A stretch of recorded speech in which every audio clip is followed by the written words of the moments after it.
Whatever, can we just get this going, guys? Welcome to Ranger Reviews, a web series where we look at episodes of the TV show Power Rangers and then discuss them. Today we're exploring the 43rd episode of the show Power Rangers Zeo, as well as the 198th episode overall, titled King for a Day Part 2. We begin this episode with Tommy talking about how he needs to defend the Machine Empire and he will take on the Gold Ranger himself. But then Jason keeps telling him how he's Tommy, and Tommy starts to think about how he might actually be a good guy, and yeah, it doesn't work. Gasket then convinced him to just do what he was going to do before. The others in the power chamber see this happening, and then yeah, it's just a lot of Gasket telling Tommy to go kill Jason. Like, we get it guys, just start the fight. Tommy then just zooms into the arena taking on Jason.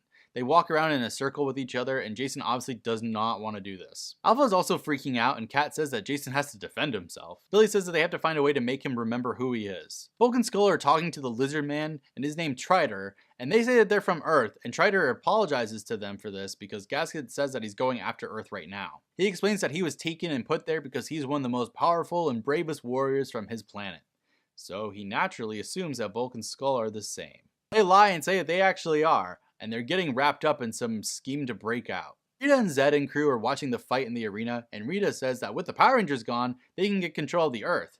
But then Zed reminds her that even if the Power Rangers lose, they'll definitely have nothing, because of the Machine Empire. Zed then says that they have to help the Power Rangers, and Rita faints from this very thought. Meanwhile, Tommy and Jason are still going in circles before they finally start fighting each other, and Jason is getting his ass kicked by Tommy. The Cogs say they need to go get the next opponent since the Gold Ranger will lose soon. The Cogs come into the jail and Trider gets them from behind, helping them break out. In the power chamber, Billy says that the video signal could be strong enough for them to follow its source, and Zordon warns that they might just get lost in another dimension for forever then. Billy tells them to just morph and teleport to the area where the holographic entryway was. Okay, forget Zordon's advice, I guess.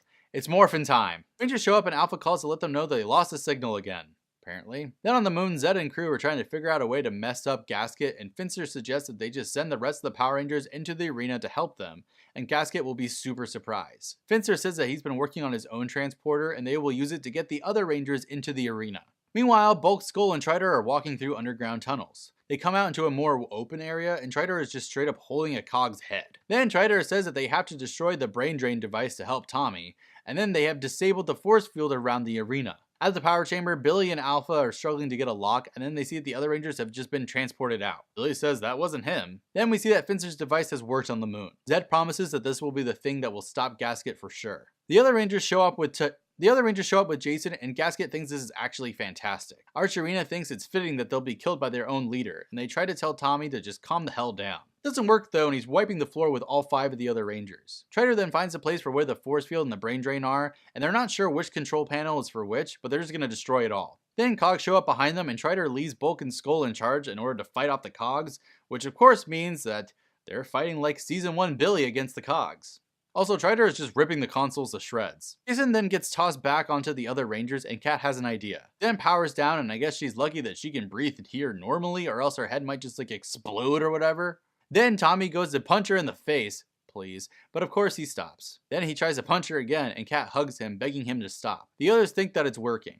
Tommy then says that everything is super fuzzy, and he can't tell what he's supposed to actually be doing. He then starts yelling about how she's a Power Ranger, so she's evil. Then Jason powers down too, followed by Tanya, Rocky, and Adam, who plead with Tommy. He starts to feel like they're telling the truth, and Tommy has no idea who to believe. Then Tommy says, "Forget it," and then he asks what's wrong with him, grabbing his head and slamming his fist down. Archerina then says that the brain drain must be wearing off, and Tommy then just takes out his Zeo laser pistol, aiming at the unmorphed Rangers. Kat tells him to come back to them, pushing his pistol down. Tommy struggles again, and Gasket enters the arena, demanding that Tommy fight them. Then Tommy just turns around, saying that he's leaving with his friends. They then try to teleport out, and nope, they can't. Gasket then says it's time for some audience participation, bringing the audience members into the arena. Also, Trider has just blown the crap out of these consoles. Hulk and Skull run away, and they turn around calling for Trider. The Rangers are surrounded, and they try to morph, but they can't. Turns out the force field stops that, and Gasket makes fun of them for demorphing in the first place. Then the force field just disappears, and they talk about how they're going to kill Gasket eventually. They are all able to now teleport out. Meanwhile, Bulk and Skull find Trider, who is coming out of the area, and they're just very happy to see that he's alive. Trider tells them that they are great warriors, and when he gets back to his own planet, he will make legends of Bulk and Skull. They then ask how they're going to get back, and Trider says he'll drop them off, and they all teleport out. In space, Gasket is pissed that the Rangers got away. I mean, understandably. Then we see that Bulk and Skull are at the beach club talking to Emily about how now they are legendary warriors on another planet. She gives them their check, leaving. She then brings food over to Tommy, Kat, and Jason, and they talk about how they're waiting on the others to show up so they can play volleyball. Then Bulk and Skull come up and they start telling the three about how they broke the force field for the Power Rangers. Tommy and Kat are genuine in saying that they're sure the Power Rangers are very thankful for all of their help, but Bulk and Skull don't believe that they're being serious, so they leave very angry. The end. I mean, this is a fine enough conclusion to the two-parter, I guess. It's actually pretty interesting because neither episode used really any new monsters or anything. We also just get to see a lot of Bulk and Skull development shine in these episodes because they were actually the real heroes in the end, saving the Power Rangers with someone else. Other than that, the whole evil Tommy thing has been so done to death, but at least this time it was done a little bit differently.